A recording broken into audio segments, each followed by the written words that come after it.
ॐ तव कथामृतं तप्तजीवनं कविभिरीडितं कल्मषापहं श्रवणमङ्गलं श्रीमदाततं भुवि गृह्णन्ति ये भूरिदा जनाः। आइए वचनामृत के इस चिंतन को आगे बढ़ाते हैं। परिच्छेद नंबर 8, 13 अगस्त 1882 दक्षिणेश्वर में केदार के द्वारा आयोजित उत्सव, यह इस परिच्छेद का शीर्षक है। और वहाँ राम ने गायक की योजना की है, तो गायक ने गाने के बाद श्री रामकृष्ण देव से सवाल पूछा है। वे सवाल पूछ रहे हैं कि महाराज किस उपाय से उन्हें अर्थात भगवान को प्राप्त किया जाए। और श्री रामकृष्ण उत्तर में कहते हैं, भक्ति ही सार है, ईश्वर तो सर्वभूतों में विराजमान है, तो फिर भक्त किसे कहूँ जिसका मन सदा ईश्वर में है। अहंकार अभिमान रहने पर कुछ नहीं होता। मैं रूपी टीले पर ईश्वर कृपा रूपी जल नहीं ठहरता, लुढ़क जाता है। मैं यंत्र हूँ। केदार आदि भक्तों के प्रति श्री रामकृष्ण कह रहे हैं, सब मार्गों से उन्हें प्राप्त किया जा सकता है। सभी धर्म सत्य है। छत पर चढ़ने से मतलब है, सो तुम पक्की सीढ़ी से चढ़ो, सो तुम पक्की सीढ़ी से भी चढ़ सकते हो, लकड़ी की सीढ़ी से भी चढ़ सकते हो, बांस की सीढ़ी से भी चढ़ सकते हो, रस्सी के सहारे भी चढ़ सकते हो, और फिर एक गांठदार बांस के जरिए भी चढ़ सकते हो। यदि कहो दूसरों के धर्म में अनेक भूल कुसंस्कार हैं, तो मैं कहता हूँ है तो रहे। भूल सभी धर्मों में है। सभी समझते हैं मेरी घड़ी ठीक चल रही है, व्याकुलता होने से ही हुआ। उनसे प्रेम आकर्षण रहना चाहिए। वे अंतर्यामी जो है, वे अंतर की व्याकुलता आकर्षण को देख सकते हैं। मानो एक मनुष्य के कुछ बच्चे हैं, उनमें से जो बड़े हैं वे बाबा या पापा इन शब्दों को स्पष्ट रूप से कहकर अपने पिता को पुकारते हैं, और जो बहुत छोटे हैं वे बहुत हुआ तो बा या पा कहकर पुकारते हैं। जो लोग सिर्फ बा या पा कहकर कह सकते हैं, अर्थात जो बच्चे बा या पा कहकर बुला रहे हैं, क्या पिता उनसे असंतुष्ट होंगे? पिता जानते हैं कि वे उन्हें ही बुला रहे हैं, परंतु वे अच्छी तरह उच्चारण नहीं कर सकते। पिता की दृष्टि में सभी बच्चे बराबर हैं। फिर भक्तगण उन्हें ही अनेक नामों से पुकार रहे हैं, एक ही व्यक्ति को बुला रहे हैं। एक तालाब, उसके 4 घाट हैं। हिंदू लोग एक घाट में जल पी रहे हैं और कहते हैं जल। मुसलमान लोग दूसरे घाट पे पी रहे हैं, कहते हैं पानी। अंग्रेज़ लोग तीसरे घाट पर पी रहे हैं और कह रहे हैं वाटर। और कुछ लोग चौथे घाट पर पी रहे हैं और कहते हैं अक्वा। एक ईश्वर, उनके अनेक नाम। यहाँ यह 8वां परिच्छेद समाप्त होता है। यहाँ हम देखेंगे कि श्री रामकृष्ण देव ने यह जो गायक भक्त ने ये जो प्रश्न किया है कि महाराज किस उपाय से उन्हें प्राप्त किया जा सकता है, अर्थात गायक के अंतःकरण में एक स्पिरिचुअल क्वेस्ट, एक आध्यात्मिक स्पृहा जगी हुई है, और वह यह प्रश्न कर रहा है कि किस उपाय से भगवान को प्राप्त कर सकते हैं, किया जा सकता है या कर सकते हैं। भक्ति की भाषा में भगवत प्राप्ति और ज्ञान की दृष्टि से आत्मज्ञान या परमात्म ज्ञान। और उत्तर में श्री रामकृष्ण यह जो कहते हैं, भक्ति ही सार है। सार का मतलब इसेंस। श्री श्री माँ शारदा की उनका वर्णन करते हुए हमारे संघ के उपाध्यक्ष वाइस प्रेसिडेंट महाराज श्रीमद स्वामी तपस्यानंद जी एक दिन बातों बातों में ही उन्होंने कहा कि सारम ददाति इति सारदा। सारम यानी इसेंस, जो हमें जीवन का अत्यधिक महत्वपूर्ण बात है, जिसको पकड़ पकड़ कर हमारा जीवन धन्य होगा, ऐसा जो देने वाली है, सारम ददाति इति सारदा। तो श्री रामकृष्ण भी यहाँ ठीक वही बात दोहरा रहे हैं और कह रहे हैं कि अगर आप अपना मनुष्य जीवन सफल करना चाहते हैं, अर्थात भगवत प्राप्ति के बिना भोग विलासिता में अगर कोई इंसान दिन रात डूबा रहता है तो वह असफल जीवन कहलाएगा। भोग विलासिता के लिए यह मनुष्य जन्म नहीं है। मनुष्य जन्म की बहुत महानता है। शंकराचार्य जी ने मनुष्य जन्म को दुर्लभ कहा है। कहते हैं शास्त्र के अनुसार अगर आप थोड़ा अध्ययन करें तो ऐसा कहते हैं कि 84 लाख योनियों में घूमते घूमते फाइनली अंत में यह मनुष्य जन्म प्राप्त होता है। बड़े भाग से यह मनुष्य जन्म प्राप्त होता है। वल्लभाचार्य जो थे, जो भक्ति के आचार्य कहलाते हैं, भगवान के महात्म्य को समझाते हुए वे कहा करते थे कि भगवान के महात्म्य का ज्ञान होना चाहिए, क्योंकि भगवान की महिमा, भगवत प्राप्ति अर्थात मनुष्य जीवन का परम उद्देश्य अगर हमको वह हम प्राप्त कर लेते हैं तो हमारा जीवन कैसे आनंद से भरपूर हो जाता है। जन्म मरण के चक्र से कैसे हम मुक्त हो जाएंगे। देखिए, सच्ची बात तो यही है कि मनुष्य के जीवन में सबसे बड़ा दुख क्या है। आप में से बहुत से ऐसे लोग होंगे अभी जो प्रवचन सुन रहे हैं, शायद रोटी, कपड़ा और मकान, ये जो मूलभूत आवश्यकताएं होती हैं, उसको लेकर तो आपको कोई समस्या नहीं है। समाज में आपको प्रतिष्ठा है, एक प्रतिष्ठित नागरिक के रूप में आप जीवन यापन कर रहे हैं, तो आप लोग भली भांति कह सकते हैं कि महाराज हमारे जीवन में तो कोई दुख नहीं है, हमको न खाने पीने की चिंता है, न भविष्य की चिंता है, बहुत अच्छा बैंक बैलेंस है, सब कुछ है, हम लोगों को क्या दुख। हमारे लड़के बच्चे भी बहुत अच्छे सुसंस्कारित हैं, पढ़े लिखे हैं, नौकरी कर रहे हैं, बहुत अच्छे स्टेबल लाइफ जी रहे हैं, नाती पोते हैं, सब कुछ तो हैं। There is nothing lacking in our life, so there is no question of misery. बहुत से लोग, बिल्कुल सही बात है, और मैं भगवान से प्रार्थना भी करता हूँ कि उनकी कृपा से आपके जीवन में यह सुख शांति आयुरारोग्य बना रहे। लेकिन एक बात यहाँ मैं ज़रूर बताना चाहूँगा, ये जो श्री रामकृष्ण और ये जो गायक, इनका ये जो संवाद है, यहाँ श्री रामकृष्ण देव हमें जैसे समझा रहे हैं कि मनुष्य के जीवन में सबसे बड़ा दुख क्या है, अर्थात मनुष्य यह जो जन्म मरण के चक्र में जो अटका हुआ है। मनुष्य जन्म मरण के चक्र से रिहाई पाना चाहे तो चाहने से सिर्फ बात नहीं बनती, उसके लिए क्या करना चाहिए।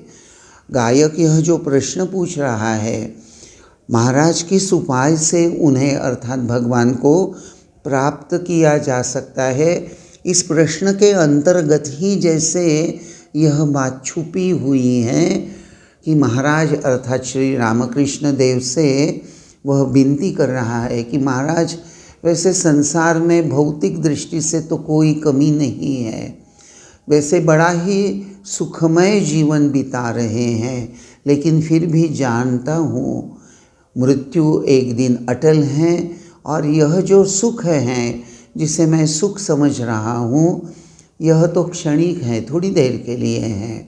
एक सुख खत्म हो जाता है तो दूसरा, यानी मनुष्य के जीवन में एक इच्छा पूर्ण हो जाती है, वह इच्छा पूर्ण हो जाती है तो दूसरी इच्छा जागृत हो जाती है। यह इच्छाओं का कंटिन्यूअसली चलना या बहना कह सकते हैं।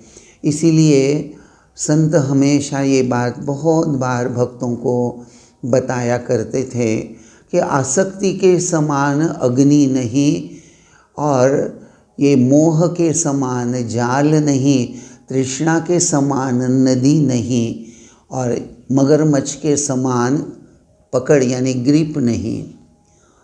ये महामाया, ये इसके जाल में अगर कोई फंस जाता है तो ये मगरमच्छ जैसे पानी में अगर किसी का पाँव या कोई अंग पकड़ लेती है तो वह छोड़ती नहीं है। तो उसी तरह से इस संसार भवसागर में ये महामाया जो है, यह महामाया ये जो तृष्णा के समान नदी नहीं, अर्थात नदी जो सतत बहती रहती है कंटिन्यूअसली, उसी तरह मनुष्य के जीवन में अगर वह भौतिक इच्छा हृदय में धारण करते हुए उसी से मुझे सुख प्राप्त होगा, यह भाव लेकर वह जी रहा है और इसका परिणाम यह होता है कि एक इच्छा खत्म हुई तो दूसरी आ जाती है। ये इच्छा जो है, एक दिन एक यंग लड़के ने मुझे मठ में, जब मेरे से वह थोड़ी सी आध्यात्मिक चर्चा कर रहा था, तो उसने मुझे पूछा कि महाराज ये जो हम सुनते हैं कि desires is the root cause of repeated birth and death, ये डिज़ायर अर्थात इच्छा, ये जो इच्छा बोलो या तृष्णा बोलो, ये जो इच्छा है, so what are the types of desires a man entertains.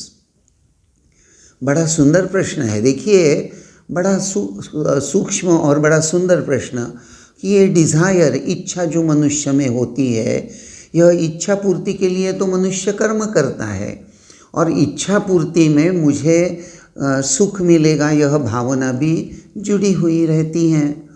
तो यह जो प्रश्न वो युवक ने पूछा कि महाराज what kind of desires a man entertains in his life, तो मैंने उसको जो मेरे अल्पमति के अनुसार उसको जो मैं बता रहा था कि देखो बेटा, डिज़ायर फॉर सेंशुअल प्लेजर्स, देह सुख प्राप्ति के लिए या हमारे देखने का आनंद, हमेशा हम सुंदर दृश्य देखना चाहते हैं, कानों से मधुर संगीत सुनना चाहते हैं, जिह्वा से टेस्टी खाना चाहते हैं।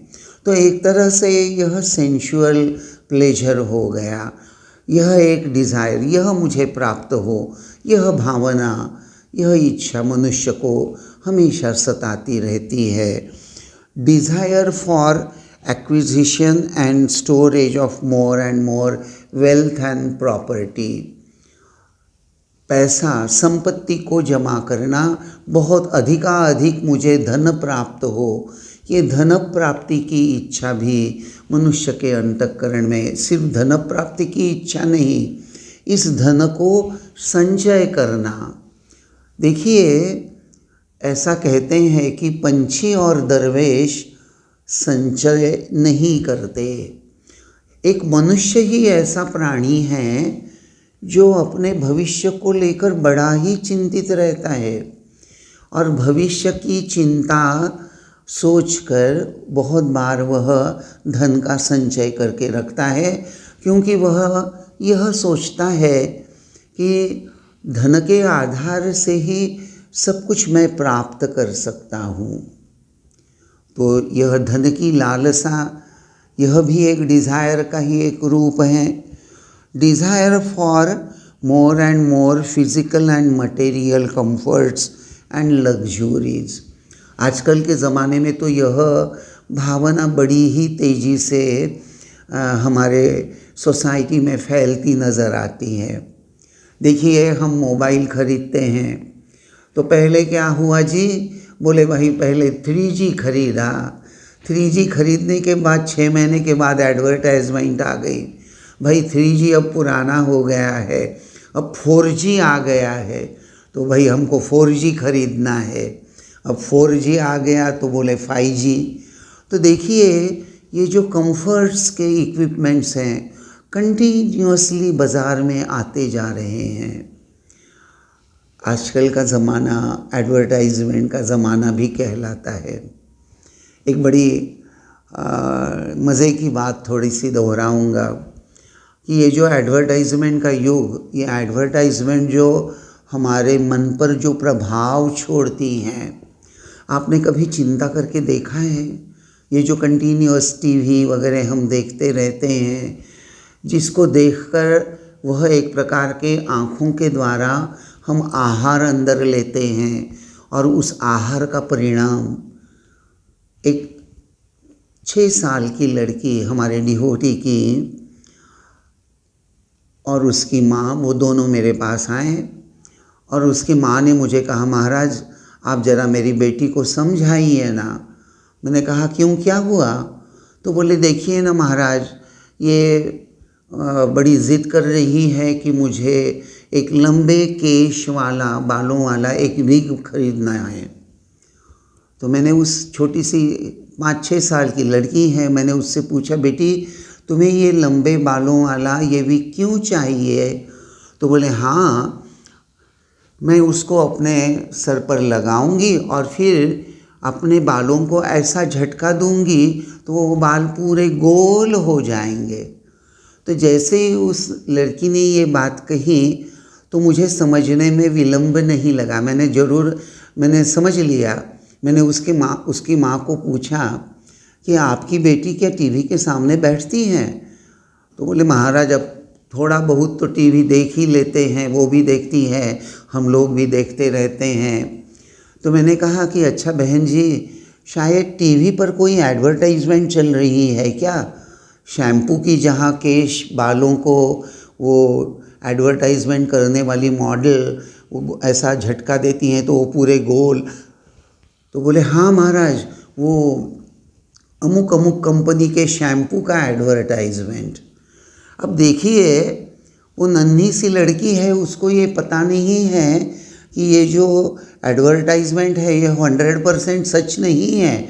ऐसे बालों को झटका देकर पूरे बाल ऐसे गोल रूप में ऐसे कांस्टेंट नहीं रहते, वो तो गिरने ही वाले हैं नीचे। और वो एडवर्टाइजमेंट देखकर उस बच्ची के अंतःकरण में यह इच्छा निर्माण हो गई कि मुझे ऐसे लंबे बाल चाहिए। अब मैंने उसके मम्मी से पूछा कि इसका बॉयकट क्यों किया है? बोले महाराज इनसे स्कूल में यह नियम है कि the girls they have to keep the hairs very short, तो उनका बॉयकट तो करना ही पड़ता है। तो देखिए, आजकल का ये जो मॉडर्न ज़माना है, तो यहाँ हम देखते हैं कि ये जो desire for more and more physical and material comforts and luxuries, तो कितने सारे साबुन है, शैम्पू है, कितना सारा निकलता जा रहा है। And for everything there is advertisement and people, लोग खरीदार भी हैं। फिर ऐसा एक इकोनॉमिक का या इसका सिद्धांत कहते हैं कि डिमांड एंड सप्लाई, तो भाई लोगों की चाहत बनी है इसीलिए सप्लाई भी हो रहा है। तो डिज़ायर, यह भी एक डिज़ायर का, इच्छा का यह रूप है। कभी कभी desire generally based on insecurity and fear, डर और इनसिक्योरिटी की भावना से भी हम बहुत कुछ इच्छाएं बना लेते हैं कि हमारे यहाँ ऐसा होना चाहिए, ये होगा वो होगा तो भय नहीं रहेगा। और उससे भी बहुत important, desire for attainment of name, fame, status, power, appreciation etcetera. इसके कारण भी मनुष्य के अंतःकरण में यह इच्छा जागृत होती हैं और उसको कर्म करने के लिए प्रवृत्त करती हैं कि मेरा समाज में एक बहुत ऊंचा अच्छा स्टेटस होना चाहिए, आई मस्ट हैव पावर, मेरे हाथ में सत्ता होनी चाहिए, लोगों ने मेरी प्रशंसा करनी चाहिए, नाम यश ये सब की स्पृहा मनुष्य को रहती हैं। और इसी इच्छाओं को पकड़ पकड़ कर मनुष्य बिखरा हुआ रहता है और इसी से वह संसार के प्रति आसक्त होकर जी रहा है। श्री रामकृष्ण देव यह भली भांति जानते थे, समझते थे और इसीलिए भक्तों को समझाते हुए, गायक को समझाते हुए वे कहते हैं, भक्ति ही सार है, ईश्वर तो सर्वभूतों में विराजमान है। ये जो ईश्वर सर्वभूतों में विराजमान है, ऐसा श्री रामकृष्ण देव क्यों कह रहे हैं? भक्ति ही सार कहकर वह रुख क्यों नहीं गए? क्या आपने कभी सोचा है? आप में से बहुत से लोगों ने शायद कथामृत को पढ़ा होगा, लेकिन ये जो श्री रामकृष्ण यहाँ बोल देते हैं कि सर्वभूतों में ईश्वर विराजमान है, अर्थात सभी प्राणियों में वह भगवान ही बसे हुए हैं, तो जगत की तरफ देखने की हमारी दृष्टि कैसी होनी चाहिए? ये जो दृश्य जगत में संसार को देख रहा हूँ, यह कैसा होना चाहिए? यह दृष्टि कैसी होनी चाहिए?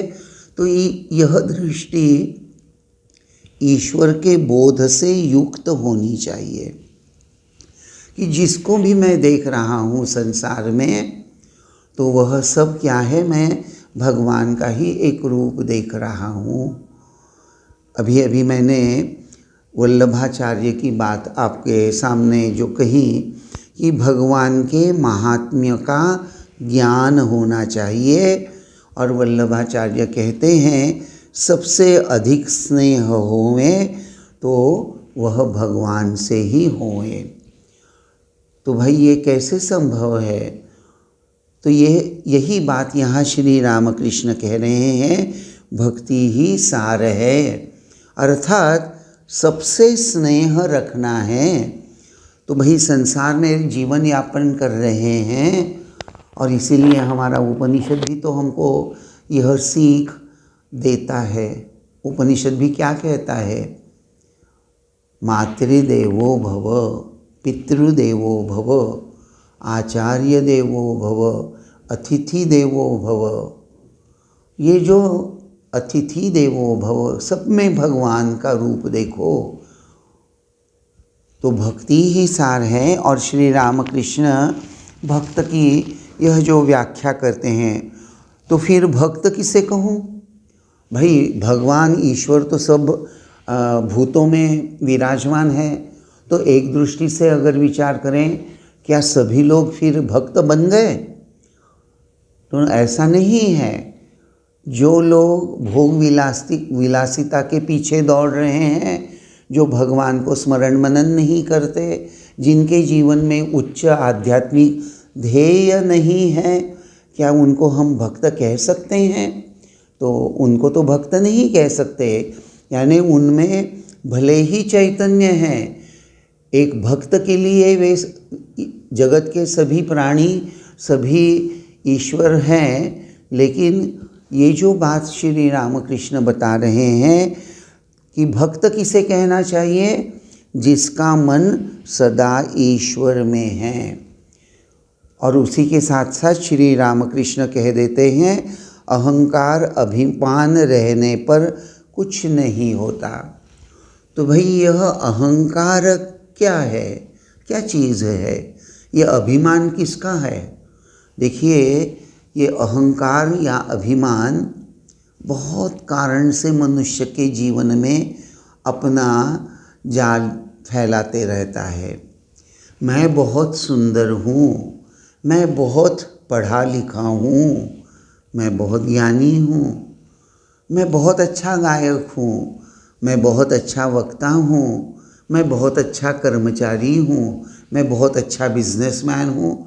भाई ये अहंकार तो इतने विभिन्न रूपों से मनुष्य के मन पर हावी हो जाता है और खुद को अहंकारी अर्थात श्रेष्ठ समझकर दूसरों के प्रति हीन बोध हृदय में धारण करना, अगर ऐसी बात हो जाती है, इसलिए श्री रामकृष्ण ये दोनों शब्द इस्तेमाल करते हैं, अहंकार, अभिमान।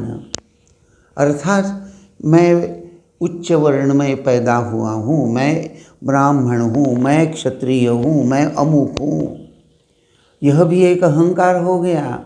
मैं बहुत इंटेलिजेंट हूँ, तो मैं कैसा है, मैं इंटेलिजेंट हूँ, और इंटेलिजेंट के साथ साथ यह अभिमान पकड़ पकड़ कर दूसरों की तुलना, अरे ये सब तो इतने होशियार इंटेलिजेंट नहीं है। तो खुद के प्रति एक प्रकार से श्रेष्ठत्व की भावना और दूसरों के प्रति वे कनिष्ठ हैं, निम्न हैं, तुच्छ है, ये जो बात है। देखिए श्री रामकृष्ण देव के जीवन में हम पढ़ते हैं, श्री श्री माँ शारदा तो श्री रामकृष्ण देव के जो भांजे थे हृदय राम, जो कभी कभी ठाकुर के साथ बड़ा गलत व्यवहार कर लेते थे और माँ के साथ भी करते थे।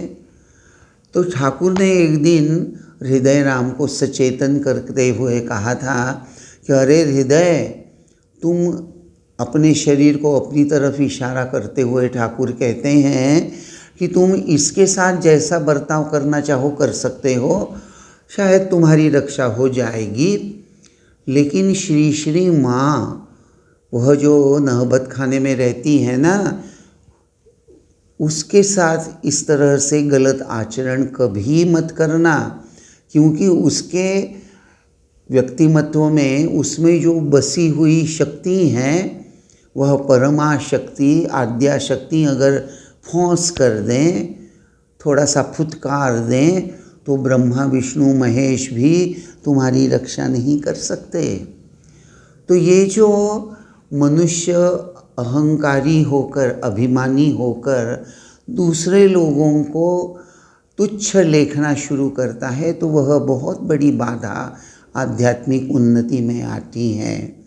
श्री रामकृष्ण आगे चलकर यह कहते हैं कि मैं रूपी टीले पर ईश्वर कृपा रूपी जल नहीं ठहरता।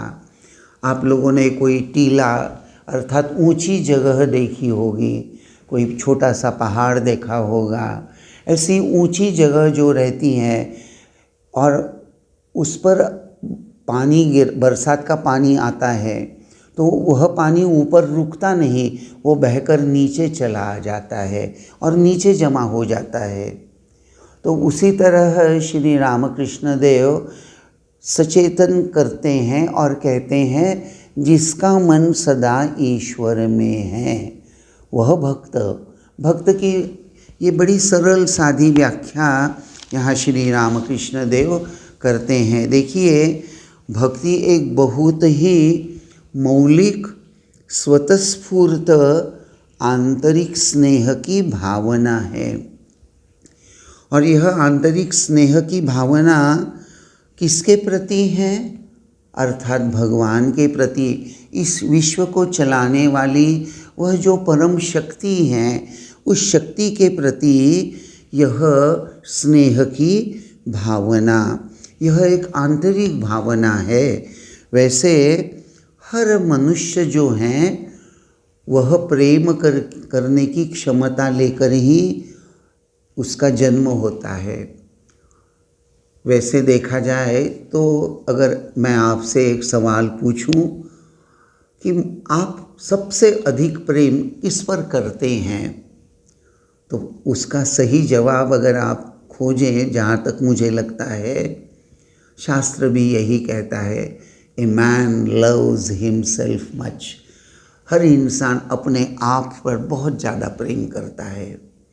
वैसे हर इंसान जैसे अपने आप पर प्रेम करता है, वैसे वह अपने माता पिता पर भी प्रेम करता है, अपने पत्नी पर प्रेम करता है, अपनी संतान पर प्रेम करता है।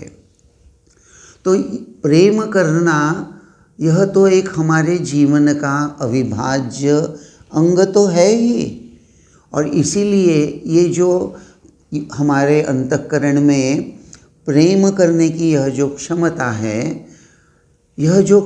है, इसको अगर हम आध्यात्मिक बना दें, divinisation of our human love into a divine love, अगर हम इसको दिव्यत्व में परिणत करना चाहें तो क्या करना चाहिए? इसीलिए हमारे उपनिषद ने ये कहा है कि मातृदेवो भव पितृदेवो भव।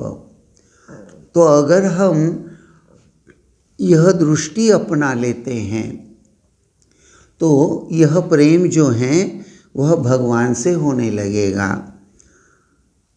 सबसे अधिक प्रेम किस पर करना है? तो भाई भगवान पर ही सबसे अधिक प्रेम करना है। अनुशासन रहित अगर गलत उद्देश्य की ओर यह स्नेह की भावना जाती है तो परिणाम क्या होता है? मनुष्य माया के जाल में अधिकाधिक फंस जाता है। श्री रामकृष्ण देव इसीलिए यह बात समझा रहे हैं कि मैं रूपी टीले पर ईश्वर कृपा रूपी जल नहीं ठहरता, लुढ़क जाता है। मैं यंत्र हूँ। यहाँ श्री रामकृष्ण ये जो मैं यंत्र हूँ अर्थात यंत्री मुझे चलाने वाले कोई और ही है, अर्थात भगवान की शक्ति, उससे ही मेरा जीवन चल रहा है। भगवान की शक्ति का ही मैं यह विलास, यह सब संसार, यह भगवान की ही सब लीला भूमि है। कण कण में यह भगवान ही बसे हुए हैं। I love my father, I love my mother because they are the embodiment of God. उनके रूप में भगवान। तो इस तरह से हमारी यह जो प्रेम करने की क्षमता है, इसको अगर हम ईश्वर की ओर मोड़ दे देते हैं तो उससे हमारा जीवन धन्य हो जाता है। देखिए, समझना यह है कि स्नेह अधिक होए तो किससे होए भाई? तो भाई भगवान से ही अत्यधिक प्रेम करना चाहिए। यह नहीं कहते कि स्नेह किसी से मत करो। भागवत में यह वर्णन आता है कि भाई प्रेम तो सब पर किया करो, हैव अफेक्शन फॉर एवरीबडी, सबसे प्रेम करो, लेकिन सबसे ज़्यादा प्रेम किससे करो? भगवान से करो। हमारे बालक से भी, अपने संतान से भी प्रेम करना है, मित्र से भी स्नेह की भावना रखनी है, पति से हो, पत्नी से हो, पुत्र से हो, सबके प्रति स्नेह की, प्रेम की ही भावना रखनी है। परंतु सबसे अधिक स्नेह अगर किसी से करना है तो वह भगवान से करना है। सर्वतोधिकः भक्ति मानो भागो भक्ति ही।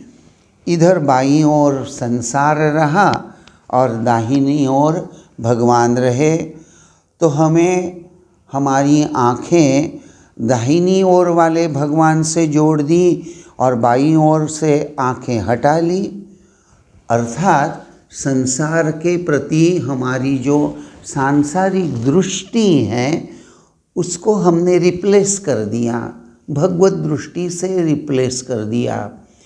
मैं जो भी संसार में देख रहा हूँ यह भगवान की लीला देख रहा हूँ, भगवान के एक एक रूप को मैं देख रहा हूँ।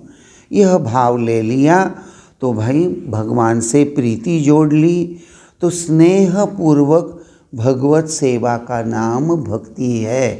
हे प्रभु, मैं आपके हाथ का एक यंत्र मात्र हूँ, यह बोध हृदय में धारण करना उसी को भक्ति कहते हैं। और श्री रामकृष्ण यही बात पहले उपाय के रूप में समझाते तो है ही, उसी के साथ साथ श्री रामकृष्ण देव आगे चलकर यह जो बात प्रस्तुत करते हैं, सब मार्गों से उन्हें प्राप्त किया जा सकता है।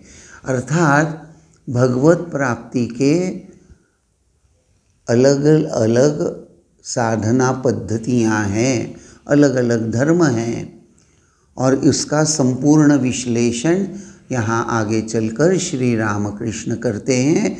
उसको लेकर हम अधिक चिंतन अगले प्रवचन में करेंगे। आज बस यहीं तक। ओम शांति शांति शांति। हरि ओम तत्सत। श्री राम कृष्णार्पणमस्तु।